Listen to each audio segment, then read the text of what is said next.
왜 회피형 연인들은 여러분이 마침내 지쳐서 떠날 때 오히려 안도하는 모습을 보일까요? 이것은 회피형 연인을 사랑할 때 가장 혼란스러운 부분입니다. 그들은 당신이 곁에 있기를 바라는 것처럼 행동하지만 결국 그들의 모든 행동은 당신을 문 밖으로 밀어냅니다. 당신을 아낀다고 말하면서도 그들의 행동은 당신이 차라리 사라져주면 더 행복해할 것 같은 암시를 줍니다. 관계를 잘 유지하고 싶다고 주장하면서도 매 순간 그 관계를 스스로 망쳐버립니다. 만약 이 모든 것이 우연이 아니라고 한다면 어떨까요? 그들이 정서적 안정감을 다시 느끼기 위해 당신이 떠나야만 하는 어떤 심리적 메커니즘이 작동하고 있는 것이라면 말입니다. 심각한 음식 알레르기가 있는 사람을 떠올려 보세요. 그들은 땅콩 냄새를 좋아할 수도 있고 심지어 가끔 먹고 싶어 할 수도 있습니다.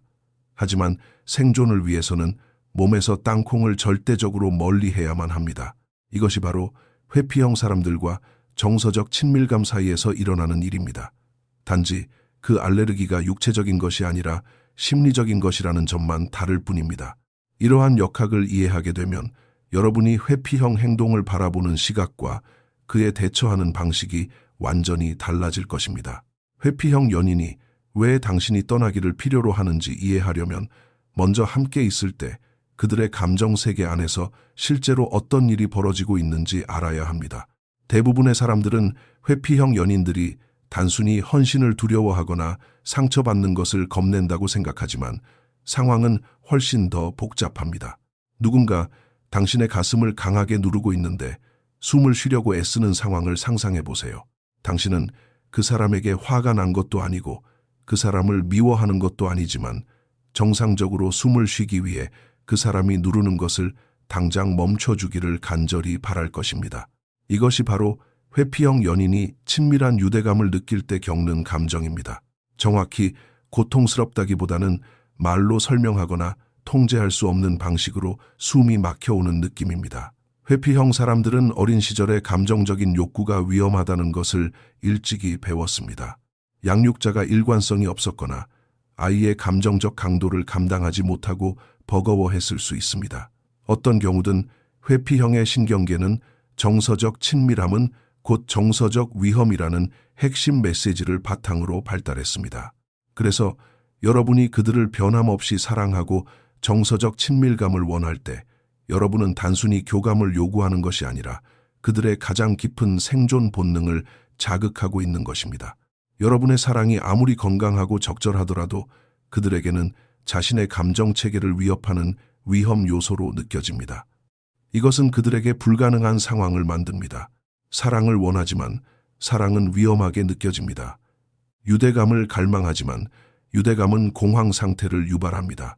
당신을 필요로 하지만 당신을 필요로 하는 것은 마치 죽을 것 같은 공포로 다가옵니다. 상황을 더욱 복잡하게 만드는 것은 회피형 연인들이 이러한 내적 갈등을 의식적으로 인지하지 못하는 경우가 많다는 것입니다. 그들은 당신이 다가올 때 숨이 막히고 짜증이 나고 압도당하는 증상을 경험하지만 이러한 감정을 신경계의 반응이 아니라 관계의 문제로 해석합니다. 그래서 그들은 외부 요인들을 탓하기 시작합니다. 당신이 너무 의존적이라거나 너무 빨리 많은 것을 원한다거나 그저 두 사람이 맞지 않는다고 말입니다. 그들이 이런 말을 할 때 거짓말을 하는 것은 아닙니다.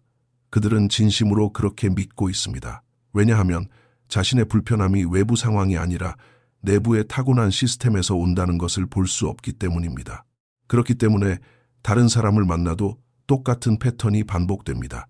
회피형 연인은 이전 연인이 너무 매달렸기 때문에 관계가 실패했다고 생각하고 다음에는 더 독립적인 사람을 선택합니다. 하지만 그 새로운 사람 역시 평범하고 정상적인 정서적 친밀감을 원하게 되면 또다시 똑같은 숨막히는 감정이 올라옵니다. 이것은 차를 탈 때마다 멀미를 하는 사람이 자신에게 멀미 문제가 있다는 것을 인정하는 대신 항상 운전자들을 탓하는 것과 같습니다. 그들은 변명을 하는 것이 아닙니다. 문제가 외부가 아니라 내부에 있다는 것을 진심으로 이해하지 못할 뿐입니다. 대부분의 사람들은 인내심과 이해심을 가지고 점진적으로 신뢰를 쌓는 것이 해결책이라고 생각합니다. 하지만 때로는 회피형 사람의 감정 체계는 그 위협이 완전히 제거될 때만 초기화될 수 있으며 안타깝게도 당신이 그 위협을 상징하게 됩니다. 당신이 진짜로 위험해서가 아니라 그들의 신경계가 그 차이를 구별하지 못하기 때문입니다. 이제 상황이 정말로 까다로워지는 지점입니다. 회피형 연인들은 의식적으로 당신이 떠나기를 원하지 않지만 그들의 무의식은 당신을 떠나게 만들기 위해 초과 근무를 하기 시작합니다. 마치 그들의 감정체계가 의식적인 욕구와는 상충되는 자신만의 숨겨진 목적을 가지고 있는 것과 같습니다.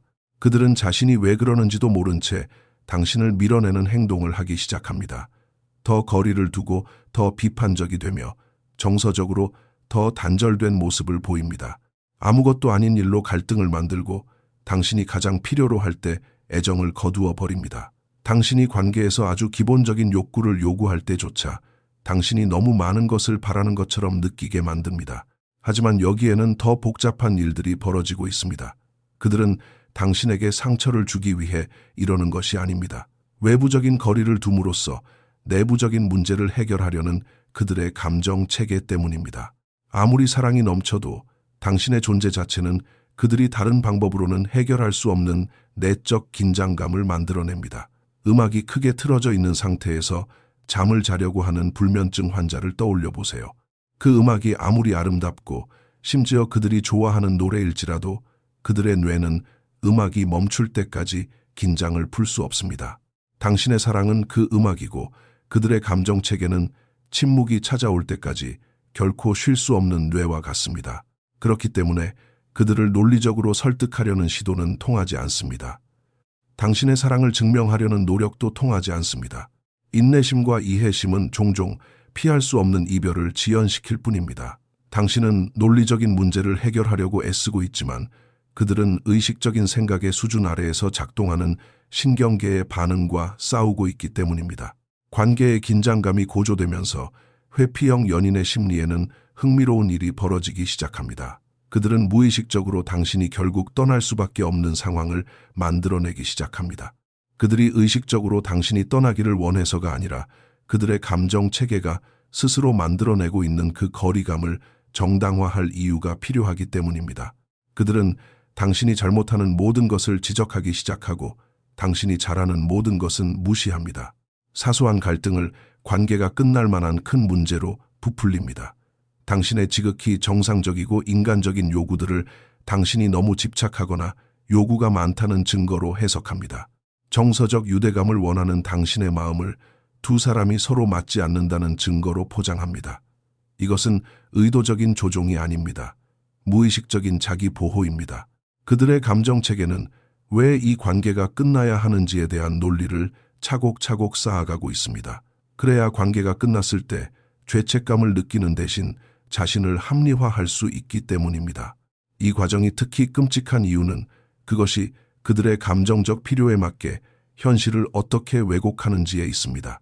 관계에서의 평범한 부탁이 성격 차이의 증거가 됩니다. 건강한 사랑의 표현이 당신이 너무 부담스럽다는 증명으로 변합니다. 기본적인 감정적 요구가 당신이 너무 많은 것을 빼앗아 간다는 신호가 됩니다. 그들은 이렇게 왜곡된 렌즈를 통해 여러분의 연애 역사를 다시 쓰기 시작합니다. 한때 달콤하고 깊이 교감했던 순간들이 진작 눈치챘어야 할 위험 신호로 재해석됩니다. 당신의 장점은 결함이 되고 당신의 배려는 집착이 됩니다. 당신의 한결같은 모습은 지루하고 뻔한 성격이 되어버립니다. 이러한 정신적 체조는 특정한 목적을 가지고 있습니다. 그것은 당신이 떠나는 것을 선택이 아니라 불가피한 일처럼 느껴지게 만듭니다. 만약 정말로 두 사람이 서로 맞지 않는다면, 만약 당신이 정말로 그들이 감당하기에 너무 벅찬 사람이라면 당신을 잃는 것은 그들의 잘못이 아닙니다. 그것은 단지 처음부터 존재했던 성격 차이의 자연스러운 결과일 뿐입니다. 그동안 당신은 당신이 하는 어떤 행동도 도움이 되지 않는 것 같아 점점 더 좌절감을 느끼게 됩니다. 당신이 더 강하게 교감하려고 노력할수록 그들은 더 멀어집니다. 당신이 더 많은 사랑을 보여줄수록 그들은 불만족스러워할 더 많은 이유를 찾아냅니다. 당신은 마치 당신과 함께 있기를 원하지 않는 사람과 연애를 하고 있는 것 같은 기분을 느끼기 시작합니다. 어떤 면에서는 그것이 정확히 맞습니다. 다만 당신을 원하지 않는 것은 의식적인 그들이 아니라 정서적 친밀함은 곧 정서적 위험이라는 것을 오래전에 배운 무의식적인 생존 시스템일 뿐입니다. 그들의 거리감에 대한 당신의 자연스러운 반응은 문제를 더 악화시킵니다. 그들이 물러설 때 당신은 더 가까이 다가가려 합니다. 그들이 비판적이 될 때 당신은 자신의 가치를 증명하려 합니다. 그들이 갈등을 일으킬 때 당신은 그것을 해결하려 합니다. 이 모든 것은 정상적이고 건강한 반응이지만 불행하게도 당신이 멈추고자 하는 그 행동을 더 많이 자극할 뿐입니다. 당신은 무의식적으로 심리적인 춤을 추고 있는 것입니다. 당신이 그들을 향해 한 걸음 다가갈 때마다 그들은 뒤로 한 걸음 물러나야만 합니다. 그들이 당신을 사랑하지 않아서가 아니라 사랑 그 자체가 그들의 신경계가 해결해야 할 문제가 되어버렸기 때문입니다. 잔인한 아이러니는 당신이 그들을 더 많이 사랑할수록 그들의 시스템은 당신을 더 큰 위협으로 해석한다는 것입니다. 당신의 한결같음은 그들을 갇힌 것처럼 느끼게 합니다. 당신의 애정은 그들을 숨막히게 합니다. 정서적 친밀감을 향한 당신의 갈망은 그들이 물에 빠져 허우적대는 것처럼 느끼게 만듭니다. 이 중 어느 것도 논리적이거나 공정하지 않지만 그것이 그들의 감정 회로가 작동하는 방식입니다. 이것은 갈비뼈가 부러진 사람을 꽉 안아주려는 것과 같습니다. 당신이 가까이 다가갈수록 당신의 의도가 아무리 위로와 안정을 주려는 것이었더라도 결국 더 큰 고통을 주게 됩니다. 그렇기 때문에 회피형 연인들에게는 전통적인 연애 조언이 실패하는 경우가 많습니다. 대화를 더 많이 하라는 조언은 그들에게 압박감을 줍니다. 애정을 더 표현하라는 조언은 그들을 억눌리게 합니다. 친밀감을 키우라는 조언은 그들을 도망치고 싶게 만듭니다. 대부분의 관계에 도움이 되는 동일한 해결책들이 회피형과의 관계에서는 상황을 더 악화시킵니다. 이러한 사실을 이해한다고 해서 그들의 행동이 정당화되는 것은 아닙니다. 하지만 회피형을 사랑하는 것이 왜 종종 사랑 그 자체에 알레르기가 있는 사람을 사랑하려고 애쓰는 것처럼 느껴지는지 그 이유를 설명해 줍니다. 이제 가장 충격적인 사실을 말씀드리겠습니다. 당신이 마침내 떠나는 그 이별은 회피형 연인에게 다른 어떤 것으로도 채울 수 없는 특정한 심리적 기능을 제공합니다. 당신이 마침내 지쳐서 떠날 때 당신은 단순히 관계를 끝내는 것이 아닙니다. 당신은 그들의 내면적인 감정의 위기를 해결해주고 있는 것입니다. 당신이 멀어질 때 그들의 마음속에서 어떤 일이 일어나는지 생각해 보세요.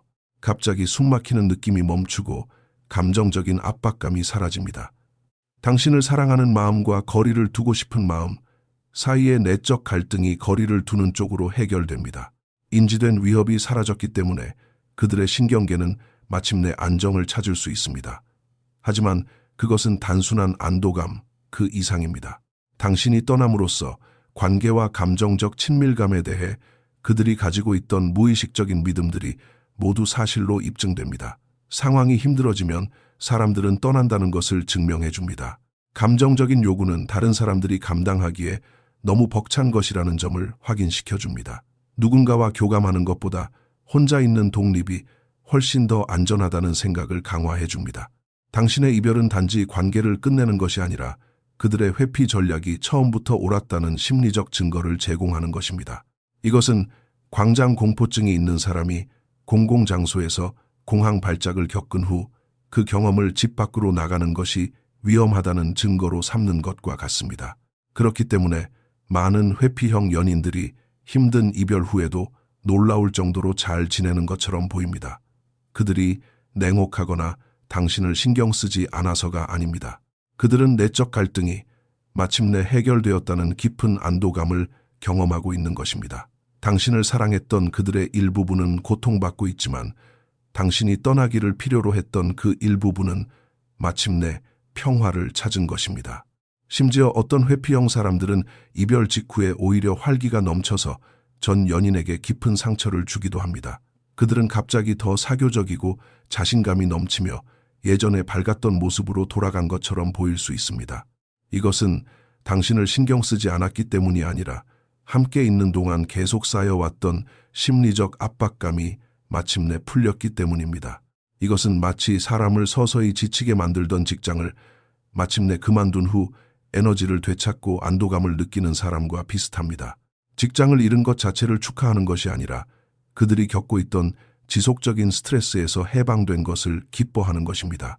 이러한 이별 후의 활기찬 모습은 그들을 사랑했던 사람들을 혼란스럽게 하고 깊은 상처를 줍니다. 자신을 그토록 깊이 사랑해준 사람을 잃고도 어떻게 저렇게 멀쩡해 보일 수 있을까요? 정답은 회피형 사람들에게 관계를 잃는 것은 단지 사랑을 잃는 것뿐만 아니라 자신의 내적 감정 갈등의 원인을 잃는 것이기도 하기 때문입니다. 이 상황을 심리적으로 더욱 복잡하게 만드는 또 다른 이면이 있습니다. 회피형 사람들은 자신이 직접 누군가를 떠나는 것보다 차라리 상대방에게 버림받고 차이는 것을 훨씬 더 선호합니다. 버림받는 것은 그들이 자신을 사랑하는 사람과 관계를 끝낼 때 따라오는 죄책감을 피하면서 동시에 자신은 관계를 위해 노력할 의지가 있었던 사람이라는 자기 이미지를 유지할 수 있게 해줍니다. 당신이 떠날 때 그들은 가해자가 아니라 피해자가 될 수 있습니다. 죄책감을 느끼고 책임을 지는 대신 상처받고 혼란스러운 입장이 될 수 있습니다. 그들은 자신은 관계를 회복하려고 노력할 준비가 되어 있었지만 당신이 자신을 포기했다고 스스로에게 그리고 다른 사람들에게 말할 수 있습니다. 차이는 쪽이 됨으로써 그들은 자신이 감정적으로 결핍되어 사랑하는 사람들에게 상처를 주는 사람이 아니라 단지 오해받고 있는 좋은 사람이라는 자기 이미지를 지킬 수 있습니다. 당신이 떠나줌으로써 그들은 자신의 감정적 한계가 다른 사람들에게 어떤 영향을 미치는지 현실을 직면하지 않아도 됩니다. 이것은 항상 모든 약속에 늦으면서도 자신의 지각에 대해 절대 책임지지 않는 사람과 같습니다. 그들은 다른 사람의 시간을 존중하지 않는 자신의 패턴을 마주하는 것보다 차라리 사람들이 더 이상 자신을 초대하지 않기를 바라고 나중에 자신이 소외되었다고 불평하는 쪽을 택합니다. 또한 차이는 것은 회피형 사람들에게 자신이 누군가를 떠나는 것보다 훨씬 더 익숙한 감정입니다. 그들 중 많은 사람들은 어린 시절에 정서적 방치나 버림받음을 경험했습니다. 그래서 자신이 아끼는 누군가에게 버림받는 것은 새롭고 낯선 죄책감보다는 익숙하고 오래된 상처를 자극합니다. 버림받음이라는 익숙한 고통은 자신의 감정적 한계에 대해 책임을 지고 그 한계가 사랑하는 사람들을 어떻게 아프게 하는지를 깨닫는 낯선 영역보다 그들이 처리하기에 훨씬 더 쉬운 감정입니다. 거절하는 것보다 버림받는 것을 선호하는 데에는 현실적인 이유도 있습니다.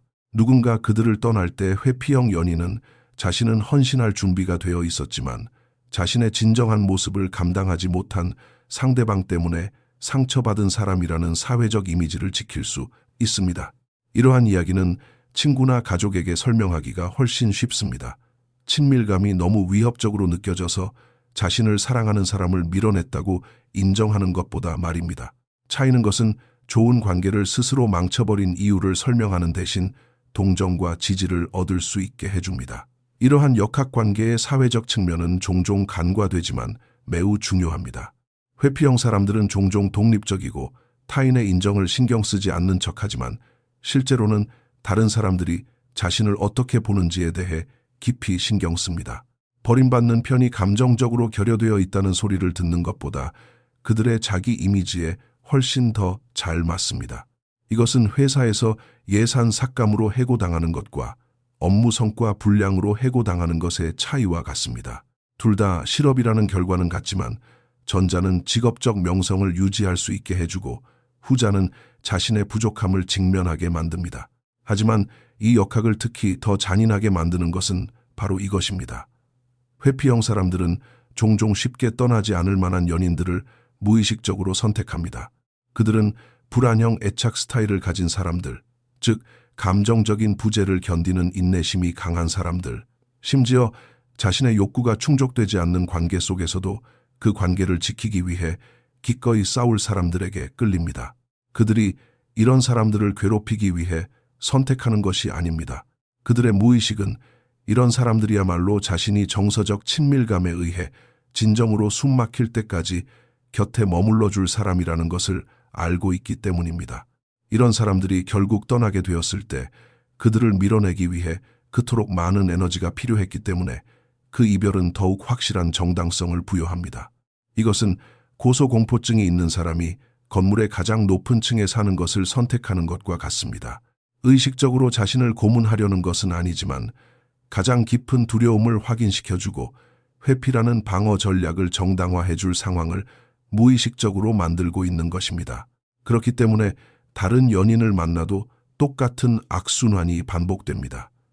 회피형 사람들이 사랑이나 교감을 할 능력이 없어서가 아닙니다.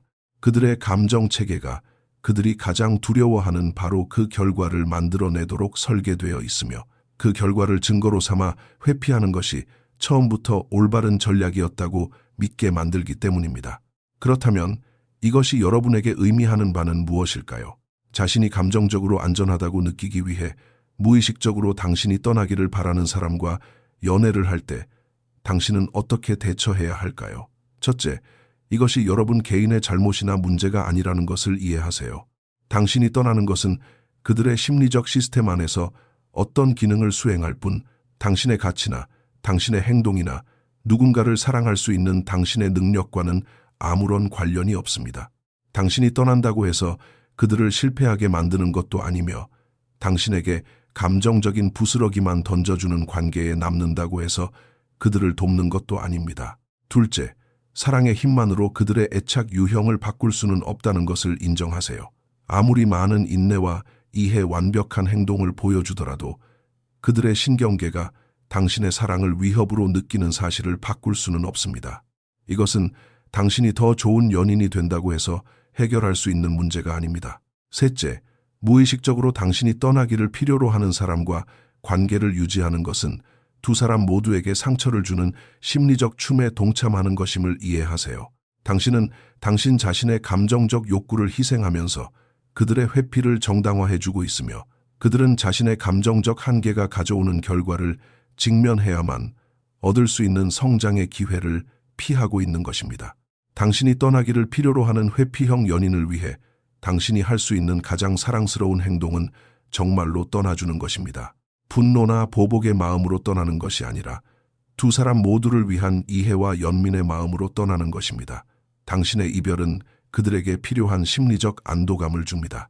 동시에 당신을 억압에서 풀어주어 당신의 사랑을 위협이 아닌 안전함으로 받아들일 수 있는 신경계를 가진 다른 사람을 만날 수 있게 해줍니다. 이것은 회피형 사람들이 변할 능력이 없거나 사랑받을 자격이 없다는 뜻이 아닙니다. 때로는 관계에 얽힌 두 사람 모두의 성장을 가로막는 역학에서 빠져나오는 것이 가장 사랑스러운 결정이 될 수 있다는 뜻입니다. 회피형 연인들이 왜 당신이 떠나기를 바라는지 이해하게 되면 당신은 아주 귀중한 것을 얻게 됩니다.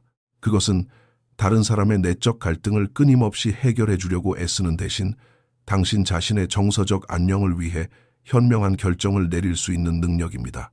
당신은 사랑을 포기하는 것이 아닙니다. 한 사람이 안전하다고 느끼기 위해 다른 사람의 감정 체계가 끊임없이 희생되어야만 하는 그런 관계의 굴레에 안주하기를 거부하는 것입니다. 당신은 익숙한 감정적 패턴 대신 건강한 감정 상태를 선택하고 있는 것입니다. 무엇보다도 당신은 두 사람의 진정한 감정적 필요를 채워주지 못하는 틀에 박힌 패턴의 악순환을 끊어내고 있는 것입니다.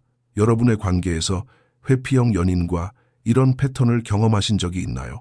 이러한 심리적 역학을 이해하는 것이 여러분의 관점을 어떻게 바꾸었는지 댓글로 남겨주세요. 이 영상을 통해 회피형의 행동을 새로운 시각으로 보게 되셨다면 좋아요를 눌러주시고 여러분의 정서적 성장에 진정으로 도움이 되는 애착 유형과 관계 패턴에 대한 더 많은 통찰을 원하신다면 구독을 부탁드립니다. 끝까지 들어주셔서 감사합니다.